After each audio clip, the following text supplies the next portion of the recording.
And good afternoon, ladies and gentlemen. Yeah, I think I'm running out of content at the moment, but until we have a young kitten again or anything like that, well, it's short pickings.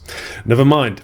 Today, what are we doing? If you haven't bothered reading the intro, not many people do, because the only reason you are probably watching this video is because YouTube is on autoplay and you're doing something more constructive, such as masturbating or planning your next assassination.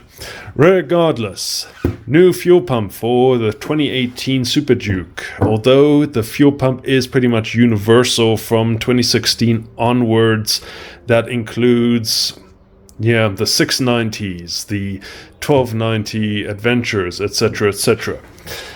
Why are we doing this? Well, partly because I want the bike performing at its best on the track, and I'm actually quite curious to see what I've picked up in all the fuel filters, etc. But it's also two-part. The fuel sender unit, the one that tells you the level, well, it's been giving me shit these past couple of weeks. And to such a degree where I actually have to check what is the trip status. I remember it showed 3/4 full, and I'm 2 kilometers down the road. It says, warning, reserve fuel. To which I have to say is, okay, surprising. Trip was 240 kilometers, so I'm like, okay, that sounds about right. And lo and behold, yeah. But I didn't fill up immediately. I did my business, came back, turned on the bike. Oh, 3/4 full. Okay, maybe it was a fluke. No, it goes... You get where I'm getting. Something's not right here. So we're going to do the fuel pump as well as the sender unit. And the sender unit, we're just going to sandpaper, rough and coarse. And hopefully that'll allow it to move freely. If the problem, however, persists, that means I have to rip it all out and throw it in the bin and get a new one. Yeah, I know. Hopefully this is just a quick solve. Never mind. Okay, so what do we need? We need a fuel pump. You do not buy these from OEM like KTM. You buy them aftermarket. It's a big boy. Right.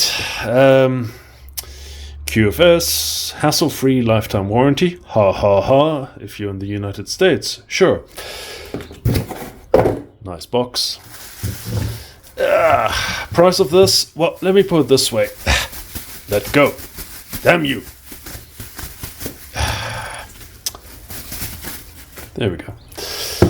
Right. The replacement filter unit, which gives you the round one as well as this filter bag and the O-rings, comes in about 5,000 Rand. Okay? Now the pump came in at 5,600.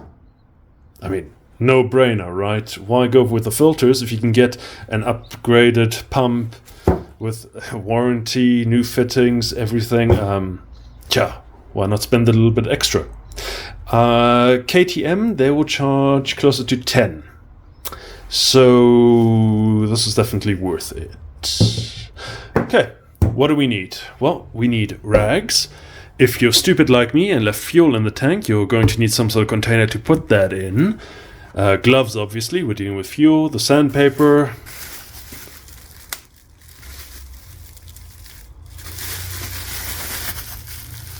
Oh yeah, baby. Hold, please. Where was I? Oh yeah, sandpaper. Carb cleaner, just in case there's gunk, and you can also use brake clean. I mean, brake cleaner is probably more optimal as long as it doesn't leave any residue. Some brake cleaners actually do, be that as it may. Wax, because we are going to upend the tank, and let's face it, when you wash your bike, do you lift the tank and give her a good belly scrub? No, obviously not. So we'll just put some wax on there to prevent any sort of corrosion. Because I have recently serviced a 2002 Yamaha Phaser 1000, and there was quite a bit of rust underneath. So,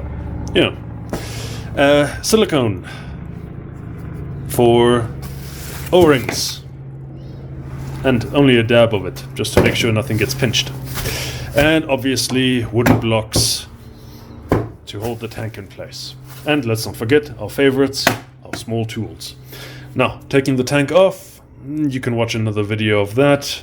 I'm just going to get the tank, plonk it on here, and then begin surgery. Hopefully there's medical insurance to keep it upright and stable. Obviously stable is relative. I'm going to put a hook to the window bar and to here just to keep it. And let's deal with the problem child first.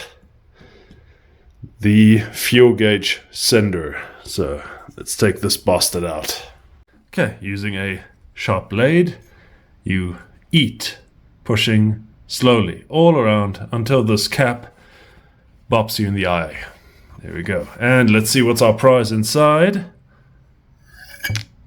There we go. Which way did this go again? Ah, crap. Okay, didn't pay attention. Never mind.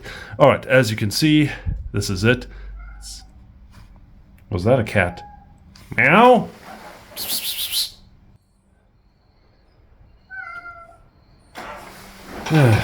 Okay, it's pain in the arse. Alright, what are we gonna do? I'm gonna flood this with brake cleaner, come out, and then I'm going to sandpaper this as best as I can. And then reinstall everything, put a bit of silicone grease on the O-ring and reinstall. There we go. I just sandpapered everything, took the rough edges off. Now it feels smoother. The inside, cut a strip of sandpaper and just pulled it through gently, just to make sure there's no corrosion on all of that, so it doesn't get hung up. So let's quickly flush this out with brake cleaner. Let's see what comes out. And this is what was gunked in there. Looks like some sort of fuel residue.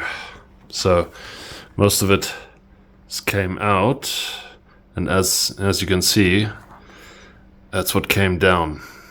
And as the brake cleaner evaporated, it left that behind. So I don't know what this is. We don't have ethanol fuel in this country.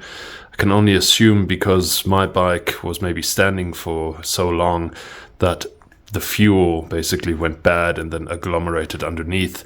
And now with me giving it beans and, you know, putting more and more tanks of fuel through it, probably loosened it and gunked everything up in there. I guess it also didn't help that I used a fuel system cleaner. Yeah, I know, right? Stupid me. Why put an additive in? That'll only loosen the gunk. Well, let's keep spraying and cleaning. Yeah, pretty much spotless. Okay. So we're still waiting for everything to flash off. While we're doing that, we're going to clean the plastic using a UV cleaner or whatever. Also electronic or contact cleaner just in here, any corrosion. Put some grease on here, put the cap back. Oh, obviously we put this one back. And yes, this shiny metal piece goes first. And we'll put it back. Loctite, yeah, might as well put some on that as well. And there we go. There is a slit up here. Make sure you hit that dead on. And admire your handiwork.